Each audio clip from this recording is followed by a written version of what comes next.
And now for this week's Christmas special, part 1. Welcome to Rhema Radio, the weekly podcast on faith, culture, music, and more. And today is a really special day because this is the first of our Christmas special, and it's really special show today for 3 different reasons. One, yes, as I mentioned earlier, it's because of Christmas. Woo! Yes. Who's not excited about Christmas, all right? And 2, it's because we're going to share about the different things that's happening in the churches around Malaysia, but mostly Klang Valley, that our new Rhema Radio member Joel has managed to compile. So we will be throughout the show sprinkling and talking about different Christmas meetings and events that you should know about. And if you don't have Christmas plans, you can maybe make plans because of these different meetings. And the third reason why this is a special show is because we have in the studio with us John Yim. Okay, and if you're wondering if there are 3 different people, no, John Yim is one person. So first question to you, John Yim. What should I refer to you as, Brian, John, or Yim, or BJY? You can just, call me Brian. Brian. Most people call me Brian. Okay. Hello, Jason. Hello, everybody. Hey, Brian. Thanks for being with us in the studio. Brian is an entrepreneur.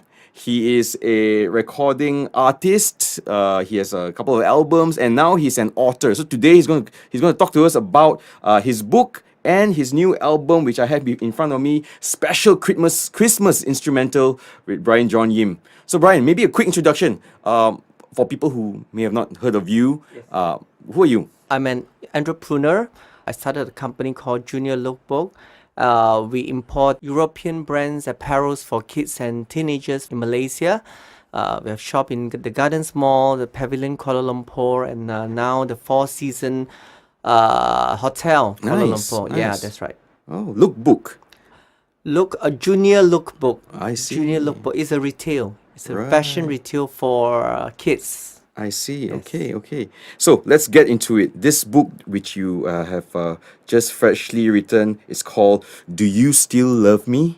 Yes, do you still love me? And the cover is quite interesting. It's like conceptual. It's a person praying, and then like there's on top there is like and where the brain is a rainbow. You like that? Yeah. It's, Okay, I can that's kind of tell where you're going on with this, and it's titled here, "A True Story," written by John Yim. So Yes. so what inspired this book? First of all, thank you, Rhema Radio. Thank you for giving me the opportunity to share about my book or my autobiography called Do You Still Love Me? To be honest, Jason, I've never published any book in my life. Okay. So this is my very first publication. So how it happened was during Chinese New Year this year, a former university classmate called me and I shared with her all the wonderful things that God has done for me and is still doing in my life. So then she suggested to me, hey Brian, why don't you write a book? Because what I shared with her had really encouraged her and boosted her faith. And you know what I told her? I said, no way, impossible, because firstly, I've never written any book, and secondly, I don't think I have the time to do it. But it wasn't until several months later, or should I say a few months ago, the Lord reminded me that it is time. It is time to write down all the things that He has done in my life. He wants to use this book to touch others. So out of obedience, I began to write my life stories. To my amazement, the Lord helped me to accomplish this task in a very short period of time. And this is the result. Do you still love me? I need to ask a short period of time. How long did it take you to write this book? Which is the skeleton part of it, from beginning to the end, 3 nights. three nights. 3 nights. 3 And nights. it's I'm looking at this 190 200 word pages. about 200 pages in 3 nights. 3 nights, but it's really the skeleton, the part of it. But the editing part took me some time to do it. The editing part, yeah. So okay, I know there's a lot that you put into this book, and a lot of his personal stories and different it challenges. So maybe just one snippet of it. Like, what is it that is the most heartfelt or something that you want to share today about the challenge that you went through? I don't know, because the next question will be about what kept you going. But I want to know, what was it that that really you shared about here? in the Well, skeleton? in the book, really, I talk about my childhood, my difficult childhood, because my dad left me when I was only 3 years old, and it wasn't easy for me because mom had to work many jobs, and but I'm so thankful that I've come to know Jesus when I was 10 years old, and I didn't really have a lot of friends then, and Jesus was the one, and he's still the one whom I talk to, and he's my best friend and my best buddy. In the book, I talk about how God has helped me go through those difficult times in my life, and how He helped me and my mom. To be honest, Jason, if I were to write a book on my own, it would be about fashion or music or subjects that are close to my heart. But really, because in the book I've talked a lot about my personal things, some very private things, which I was not willing to share with the public, but now I'm willing to tell it all because I want God to get the glory.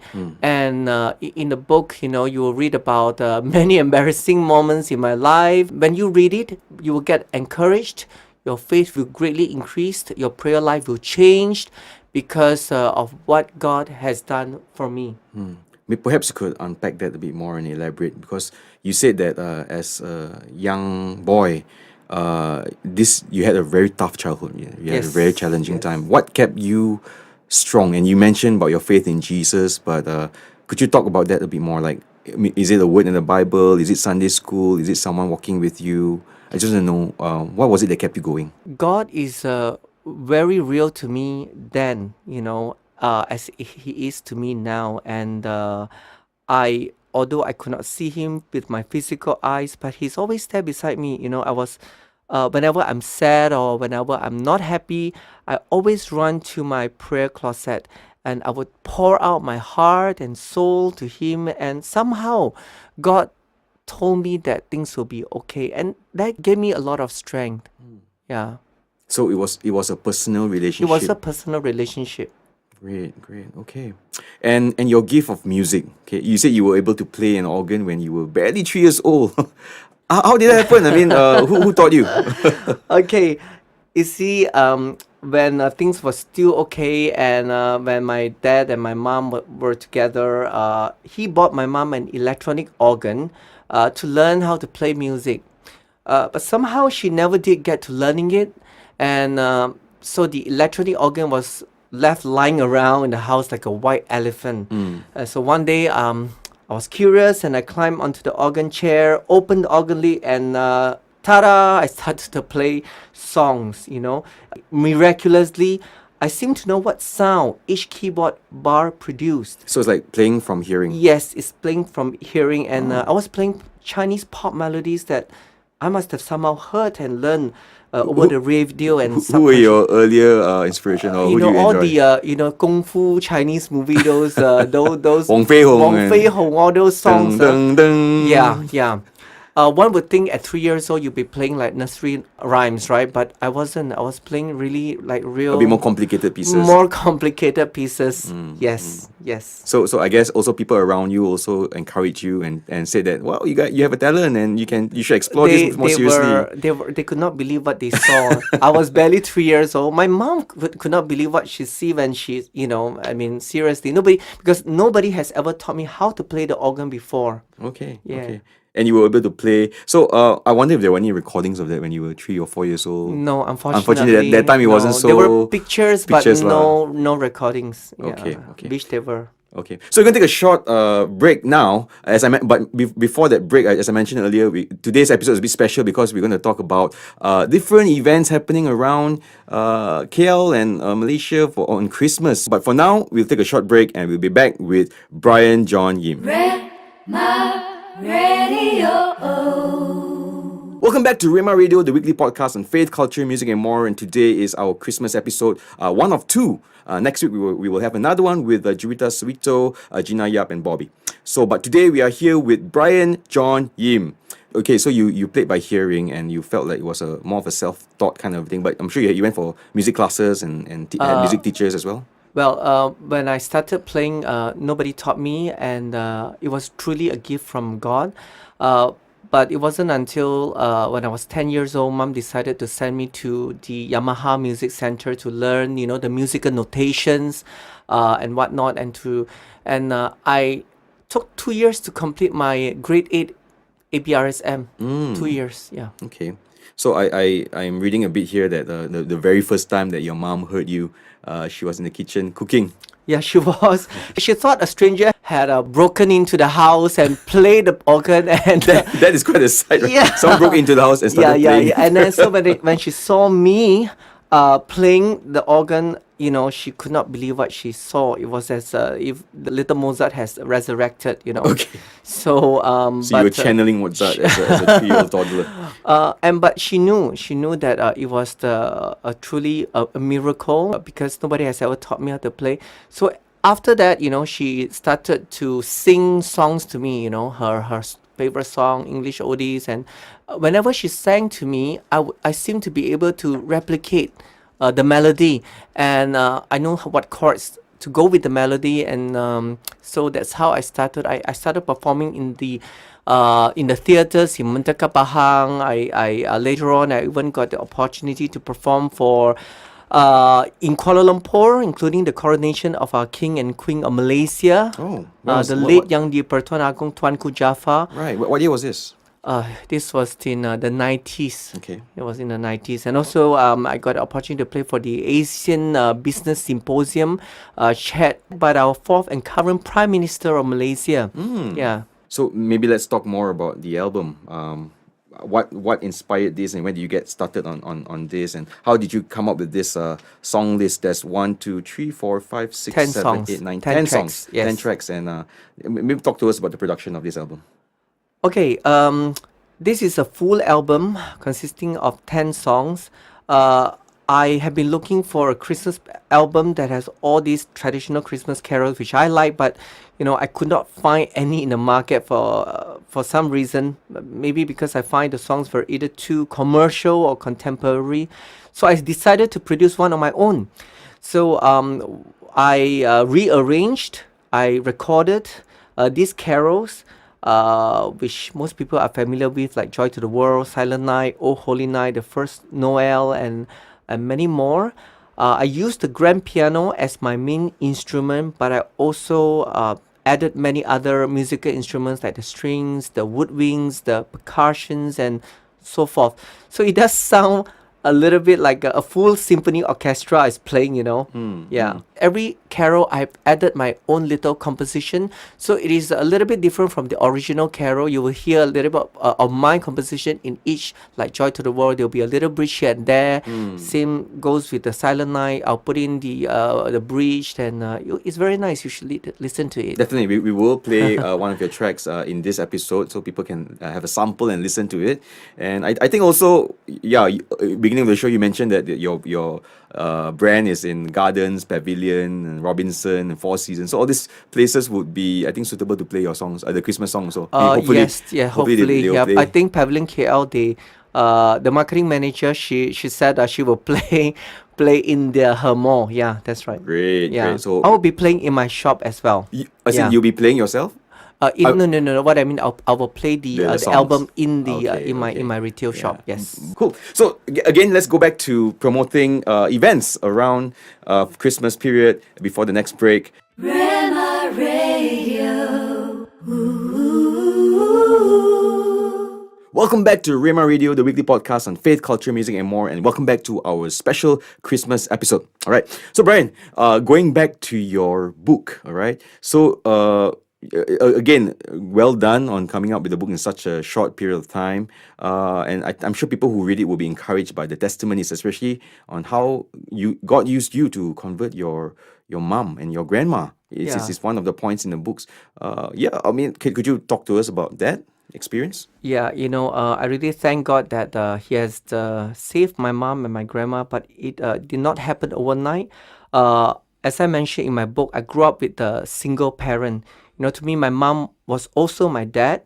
My relationship with her was very conservative. Although there is a strong kinship between the two of us, we are traditionally Asians, Jason, Mm. like close knit yet traditionalists in every sense of the word. Like we will never say "I love you" to each other like the Westerners. Some people say this is typical Asian family. Yeah, yeah. So you know what I mean. So when the Lord has called me to preach to my own family, grandma might be easier, but mom, boy, it was really a great challenge. But I truly thank God that the second night after I've returned home from America, mom and my grandma gave their life to Jesus Christ as their Lord. And Amazing. yeah.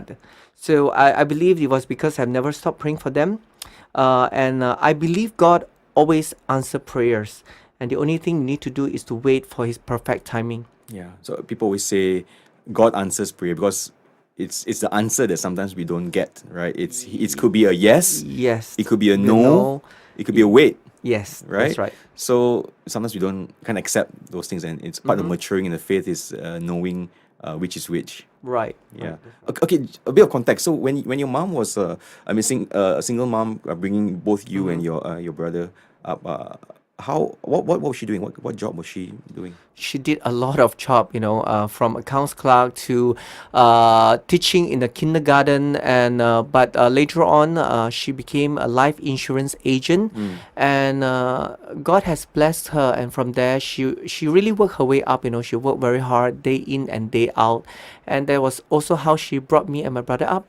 She managed to send me to my university studies in America, and so God has been very good. Yeah.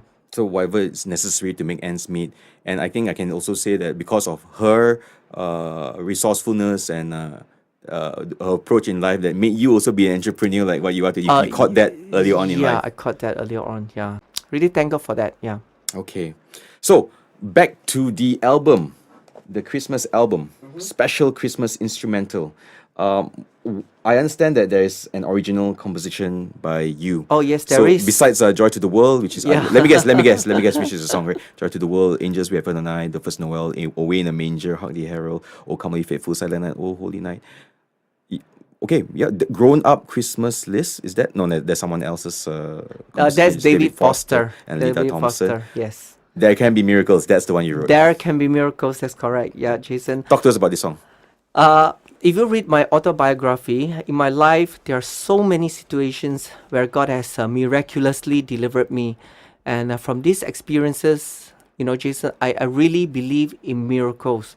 And so to the person who is listening to this interview, I want to say this: no matter how difficult the situation you are in right now, God is able to deliver you. If you think, no way, my life is in a real big mess, you will receive your miracles when you least expected it. The God whom I worship is a big God, and He's able to do far more exceedingly and abundantly, more than what you could ever ask for or imagine. So I hope my song, There Can Be Miracles, would encourage you, and it will bring special meaning to all. Brilliant. I think it's very well said. There can be miracles. There can be miracles, especially in that's this right. time of Christmas. Yes. We've all the biggest miracle really is that Jesus came down Correct. as a baby, and he came to redeem us from our sins, and it's a miracle that we all celebrate every year. That's correct. And when we, even as we are talking to you, and we are celebrating this Christmas mode, truly let's really celebrate this miracle, and let's believe in more miracles for Malaysia, for our lives, for our ministries. So if people are hearing this and they really can't wait to listen to your songs, how can they get a copy of the CD? Okay, the album is available for 29 ringgit 90 cent each. To get a copy, you need to send your orders to specialchristmas2018@gmail.com. All small capitals and no space. Yeah. I see. Okay, good. So I hope people would who hear this and want to hear the songs firsthand, they will be able to get their hands on it and maybe use it as even a Christmas gift. Great. How do you feel about Christmas this year, John? Brian, John, yeah. Yim. So Call many me choices. Brian. Call So me many Brian. choices to Yeah, choose. call me Brian. Brian. I feel excited. Every Christmas is an opportunity for us to share the gospel of Jesus Christ with our non-Christian friends, and this year is no different. So I hope that all of us would take the initiative to reach out to our friends and families. Well said. Yes. Well said. And of course, myself and all of us from Rhema Radio team would like to wish all of you a merry, blessed Christmas. And stay tuned for our next Christmas show, which is happening 1 week from now. And really, just share the word. You know, if you've been blessed by any of our previous shows, share our episodes and share this episode as well, of course. And let's get the word out there, and let's be aspire and be excited for the year to come. All right. All right. Thank you, Rhema Radio again. Thank you, Jason, and Merry Christmas to all. Merry Christmas, everyone. Merry Christmas. God bless. God bless. This segment features an instrumental carol from John Yim.